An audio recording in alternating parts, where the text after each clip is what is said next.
Hello and welcome, आप सबका स्वागत है बाबू भाई इनसाइड यूट्यूब चैनल में। आज मोहम्मद सब के लिए सीरीज का पार्ट 9 पार्ट 8 के एंड में सर ने बोला पार्ट 9 में बहुत ही अच्छा वाकया सुनने के लिए मिलेगा कि मदीना जाने के बाद क्या क्या हुआ, क्या क्या इंसिडेंट हुआ है। आज पार्ट 9 में जानने के लिए मिला है। पार्ट 8 को देखने के बाद मैं इतना एक्साइटेड हो गया पार्ट 9 को देखने के लिए कि मैं डायरेक्ट पार्ट 8 के बाद 9 शूट करने लग गया। मैं अक्सर ऐसा नहीं करता हूँ। मोहम्मद सब के लिए सीरीज को मैं कंटिन्यू करता हूँ और बीच बीच में मैं दूसरा कोई वीडियो भी अपलोड करता हूँ। लेकिन मैंने सुना कि पार्ट 9 में मदीना जाने के बाद अच्छा वाकया सुनने के लिए मिलेगा। भाई पहले पार्ट 9 को देख ही लेते, उसके बाद दूसरा कोई वीडियो देखेंगे। हमारे सबके लिए सीरीज को एंड भी करना है क्योंकि ये सीरीज बहुत ही लंबा है। सो वीडियो को स्टार्ट करते हैं। अस्सलाम वालेकुम दोस्तों, कैसे हो? उम्मीद है कि सब खैरियत से होंगे। अल्लाह आप लोगों को ऐसे ही खुश रखे। सबसे पहले तो मैं आपसे माजरत चाहता हूँ कि मेरे घर शिफ्टिंग की वजह से आपको 3 दिन इंतजार करना पड़ा, लेकिन इंतजार का भी अपना मजा है। जो मजा इंतजार में देखा न कभी वस्ल यार में देखा, क्योंकि जो मजा इंतजार में है वो तो यार के मिलने पर भी नहीं है। ठीक है, तो सरकार दो आलम सल्लल्लाहु अलैहि वसल्लम की पूरी जिंदगी पर बनने वाली वीडियो सीरीज जिसका नाम मोहम्मद सब के लिए है सल्लल्लाहु अलैहि वसल्लम, ये इसका नवा हिस्सा यानी पार्ट 9 है। थोड़ा हम रिकैप कर लेते हैं कि हमने 8वें हिस्से में क्या सुना। हमने 8वें हिस्से में सुना कि चचा अबू तालिब मुल्क शाम के सफर पर हुजूर पाक सल्लल्लाहु अलैहि वसल्लम के साथ गए और मुल्क शाम के सरहदी शहर बुसरा, जहां पर मुल्क शाम का सरहद था, वहां पर एक बहुत बड़ा गिरजाघर, एक कनीसा था, उसके सामने आपने पड़ाव डाला। उस गिरजाघर के बहुत बड़े आलिम बुहैरा राहिब ने किस तरह पूरे काफिले को खाने की दावत दी और आपको पहचाना और पहचान कर चचा अबू तालिब से कहा कि आप इस बच्चे को वापस मक्का लेकर जाओ और यहूदियों से बचाए रखना, वरना ये बर्दाश्त नहीं कर पाएंगे कि आखिरी नबी कुरैश में पैदा हो गया है।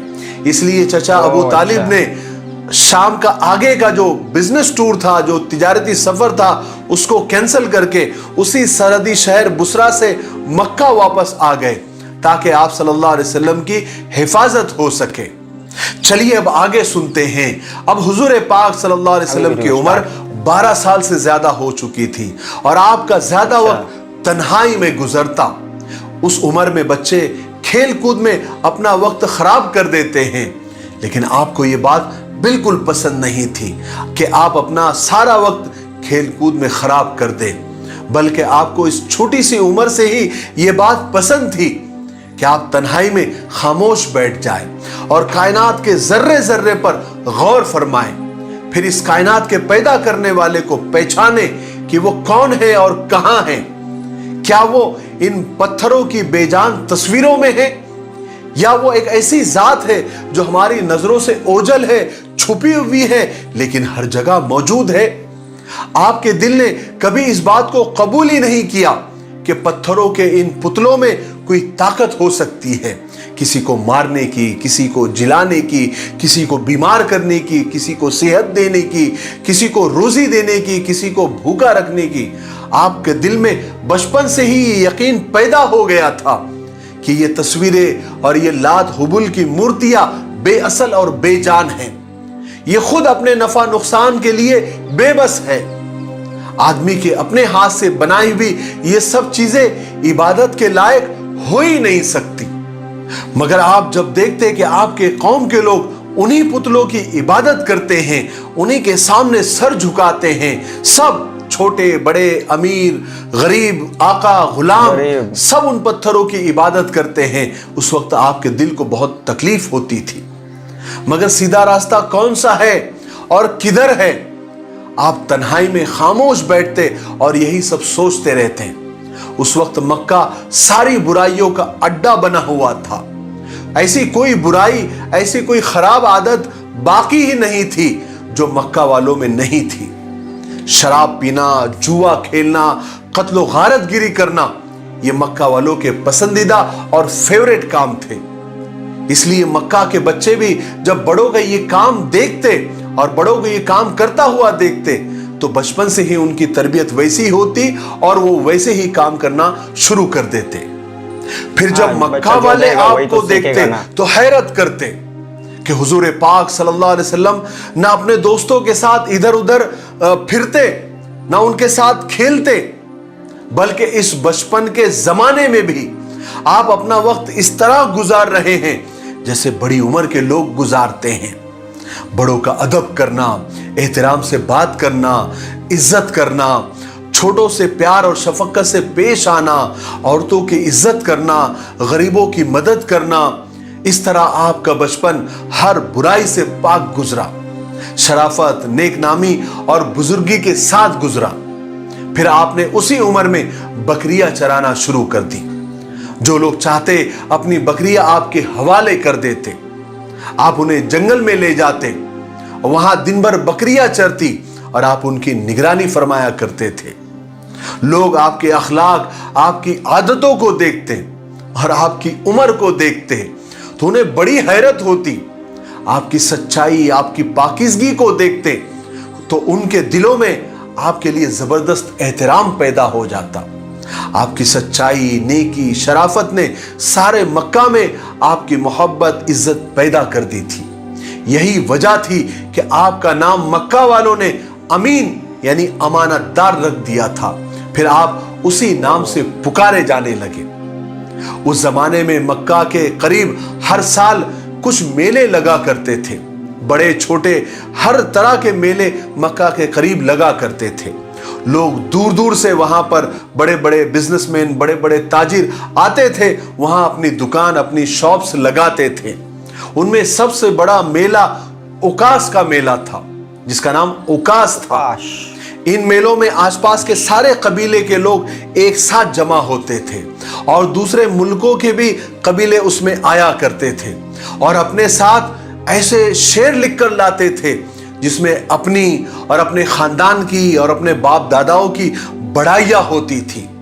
اور اوکاس کے میلے میں یہ لوگ جتھے بنا کر اور گروپ بنا کر بیٹھا کرتے تھے اور یہ اشعار، یہ پوئٹریز اور یہ نظمیں پڑھا کرتے تھے۔ اور انہی بڑائیوں کے چکر میں ان کے آپس میں کبھی کبھی زبردست لڑائیاں بھی ہو جاتی تھی۔ ایک بار کا واقعہ ہے کہ اوکاس کے میلے میں، اوکاس کے بازار میں دو آدمیوں میں لڑائی ہوگی اور اتنی لڑائی بڑھ گئی کہ ان میں سے ایک مارا گیا۔ مرنے والا آدمی بنو قیس قبیلے کا تھا اور مارنے والا بنو کنانہ قبیلے کا تھا۔ اب معاملہ اتنا بڑھ گیا کہ دونوں قبیلوں میں زبردست جنگ شروع ہو گئی۔ مکہ والوں میں اتنی جہالت تھی اور آس پاس کے قبیلوں میں بھی اتنی جہالت تھی کہ ذرا ذرا سی بات پر سالوں جنگ ہوا کرتی تھی۔ حالانکہ یہ جنگ اردو کیلنڈر کے ذی قعدہ کے مہینے میں ہوئی۔ حالانکہ مکہ والے لاکھ جاہل سہی، ان پڑھ سہی، گنہگار سہی، گوار سہی، لیکن 4 مہینے ان کے نزدیک بہت احترام والے تھے۔ ذی قعدہ، ذی الحجہ، محرم اور رجب، ان مہینوں میں ان کے نزدیک جنگ بالکل حرام تھی۔ ان مہینوں میں بڑی بڑی جنگ رک جایا کرتی تھی، بلکہ روک دیا کرتے تھے۔ لیکن اس جنگ میں ان دونوں قبیلوں کو، بنو قیس اور بنو کنانہ کو، اتنا جوش آ گیا کہ انہوں نے اس محترم مہینے کا بھی خیال نہیں رکھا، جس سے سارے عربوں کو اور مکہ والوں کو بہت دکھ ہوا۔ یہاں تک کہ وہ دونوں قبیلوں کی جنگ بڑھتے بڑھتے اتنی بڑھ گئی کہ انہوں نے قریش پر بھی حملہ کر دیا، جس سے جو ہے قریش اور بھڑک گئے۔ انہوں نے پھر جنگ کی تیاریاں شروع کر دی اور اس جنگ کو مکہ کی ہسٹری میں اور مکہ کی تاریخ میں حرب فجار یعنی گناہوں اور بغاوت والی جنگ کا نام دیا گیا۔ اس وقت حضور پاک صلی اللہ علیہ وسلم بھی جوان ہو چکے تھے، اس لیے آپ کو بھی اس لڑائی میں شریک ہونا ضروری تھا۔ چنانچہ آپ بھی اس میدان جنگ میں تشریف لے گئے۔ اس جنگ میں آپ کے سارے چچا بھی شریک تھے۔ آپ صلی اللہ علیہ وسلم اس جنگ میں شریک ضرور ہوئے تھے، لیکن آپ نے لڑائی نہیں لڑی، بلکہ صرف اپنے چاچاؤں کا ڈیفنس کیا، ان کی حفاظت کی۔ یہ پہلی جنگ تھی آپ صلی اللہ علیہ وسلم کی جس کا نام حرب فجار تھا، جس میں آپ صلی اللہ علیہ وسلم خود شریک ہوئے تھے۔ اسی طرح آپ کی جوانی کے زمانے میں ایک دوسرا اہم اور بڑا واقعہ ہوا جس کو حلف الفضول کہتے ہیں۔ اب हल्फुल फुजूल अरबी का इतना गाढ़ा लफ्ज सुनकर आप घबराइए नहीं, मैं आपको समझाता हूं कि ये हल्फुल फुजूल क्या है।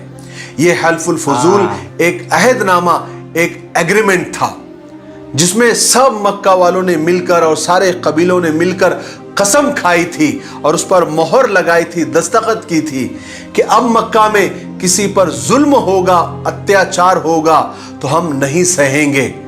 हम मजलूम का यानी जिस पर जुल्म हुआ है उसका साथ देंगे। जब तक जालिम को सजा ना मिल जाए हम चैन से नहीं बैठेंगे। क्योंकि पानी अब सर से ऊंचा हो गया था। लोग बाहर से आकर, दूसरे मुल्कों से आकर और दूसरे की जगह के कबीलों से आकर उस मेलों में आकर जंगें शुरू कर दिया करते थे और बाहर से आकर मक्का वालों पर जुल्म कर देते थे। जैसे कि अभी बनु कैस और कनाना ने कुरैश पर ही हमला कर दिया, बाहर से आए और मक्का के जो मशहूर कबीला कुरैश पर ही हमला कर दिया। इसलिए ये एग्रीमेंट और ये हलफनामा बनाने की जरूरत पेश आई कि एक इत्तेहाद, एक इत्तेफाक, एक अलायंस कर दिया गया सब कबीलों के अंदर कि अब मक्का वालों पर जुल्म हुआ तो बर्दाश्त नहीं किया जाएगा। और ये एग्रीमेंट, ये हलफनामा एक मक्का के बड़े सरदार अब्दुल्ला बिन जदान तैमी के घर में हुआ था। इस मजलिस में बड़े बड़े दिग्गज और सरदार और बड़े बड़े कबीले उसमें मौजूद थे, जैसे बनु हाशिम, बनु मुत्तलिब, बनु असद, बनु जोहरा, बनु मुर्रा वगैरह सब इसमें, सारे कबीले इसमें शामिल थे। इन सब खानदानों ने और कबीलों ने मिलकर ये एग्रीमेंट किया था जिसका नाम हल्फुल फुजूल रखा था। मुझे उम्मीद है कि आप हल्फुल फुजूल को समझ गए होंगे। खुद हुजूर पाक सल्लल्लाहु अलैहि वसल्लम भी उस वक्त उस हलफनामे में और एग्रीमेंट के वक्त शरीक थे और उस वक्त आपकी उम्र 20 साल से भी ज्यादा हो चुकी थी और आप इस एग्रीमेंट में इसलिए शरीक हुए थे कि ये मामला मजलूमों को और मुसीबत ज़दा लोगों को इंसाफ दिलाने का और उनको मदद करने का था, जो कि आपका असल जज्बा था, असल काम था। क्योंकि आप हमेशा गरीबों की, मुसीबत ज़दा लोगों की मदद किया करते थे, उनके दुख दर्द में काम आया करते थे। इसलिए आपने इस एग्रीमेंट, इस अहदनामे, इस हल्फुल फुजूल जिसका नाम है, उसमें बढ़ चढ़कर हिस्सा लिया था। आखिर में एक बात आप लोगों से करनी है कि मैं ये सब डिटेल और ये तफसील और ये बारीक बारीक बातें बताना इसलिए ज़रूरी समझता हूँ कि बहुत सारे लोग बहुत गौर से ये सीरत पाक की सीरीज सुन रहे हैं, देख रहे हैं और मैं चाहता हूं कि उनके सामने ये सारी बातें आ जाए ताकि आने वाली जो सीरत पाक की वीडियोस है और पूरी सीरत मुबारका है वो अच्छी तरह से समझ में आए। फिर भी मैं आप लोगों से पूछना चाहता हूं, अगर आपको ऐसा लग रहा है कि इन बारीक बारीक बातों की वजह से और डिटेल्स और तफसील की वजह से आपको समझने में कुछ दिक्कत हो रही है, कुछ मुश्किल आ रही है, कोई परेशानी हो रही है, तो मुझे कमेंट्स करके जरूर बताएं। जो लोग ये चाहते हैं कि बारीक बारीक बातें भी बताई जाए, वो लोग भी कमेंट्स करें और मुझे बताएं। और जो लोग ये चाहते हैं कि बारीक बारीक बातें न बताई जाए, सिर्फ बड़े बड़े वाकयात और बड़ी बड़ी बातें ही बताई जाए, वो लोग भी कमेंट्स करें ताकि मैं कंपेयर कर सकूं। मैं आपको बता दूं कि मैं रिप्लाई करने में थोड़ा सा सुस्त और कमजोर जरूर हूं, लेकिन एक बात मैं आपको बता दूं कि मैं आप लोगों के सारे कीमती कमेंट्स पढ़ता हूं, उस पर गौर भी करता हूं, उस पर सोचता भी हूं।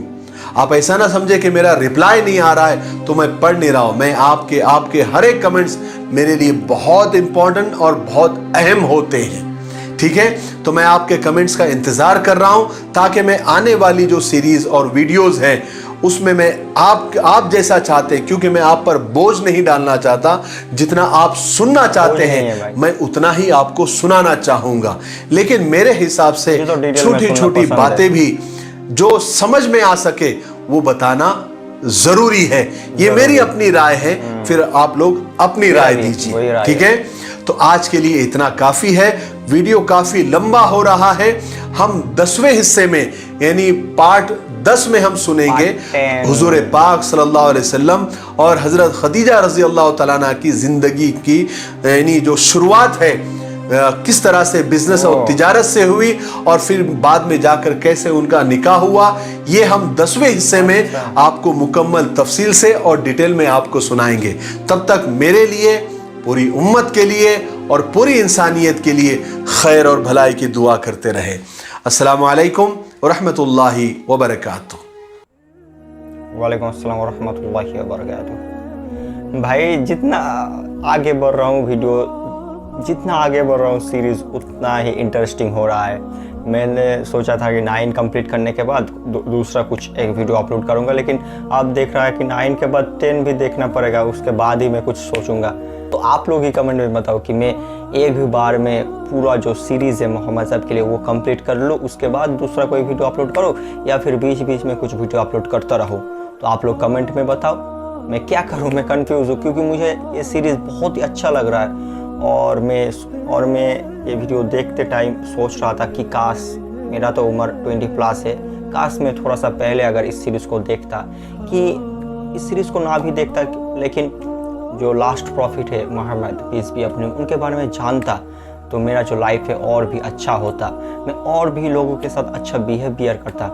मैं जब से इस सीरीज़ को देखना कंप्लीट किया हूँ और इस्लाम को अच्छे से जानना स्टार्ट किया हूँ, तब से मेरा जो बिहेवियर है भाई, वो मैंने बहुत चेंज किया है। आप मानोगे नहीं, मेरा जो बिहेवियर है मैंने बहुत ही चेंज किया है। मैं पहले छोटे छोटे बात में ही गुस्सा हो जाता था, मैं पहले छोटे छोटे बात में ही गुस्सा करता था, लेकिन अभी गुस्सा नहीं करता हूँ। मैं खुद को शांत रखने की कोशिश करता हूँ, लोगों के साथ अच्छे से बिहेवियर करता हूँ, और मेरे से जितना हेल्प हो सकता है मैं लोगों को हेल्प करने की कोशिश करता हूँ। और ये सब चीज़ हुआ है इस रिलीजन को जानने के बाद।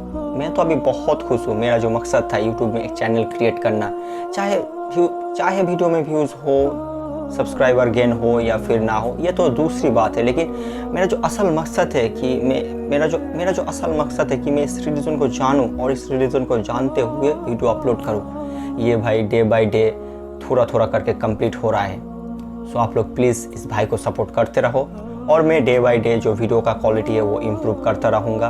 और आप लोग डिफरेंस देख ही सकते हो मेरा फर्स्ट वीडियो और आज का वीडियो के अंदर। सो आप लोग प्लीज़ सपोर्ट करो। सो मिलते हैं नए एक वीडियो के साथ, तब तक आप सब लोग खुश रहो, अच्छे से रहो। Tata and bye bye.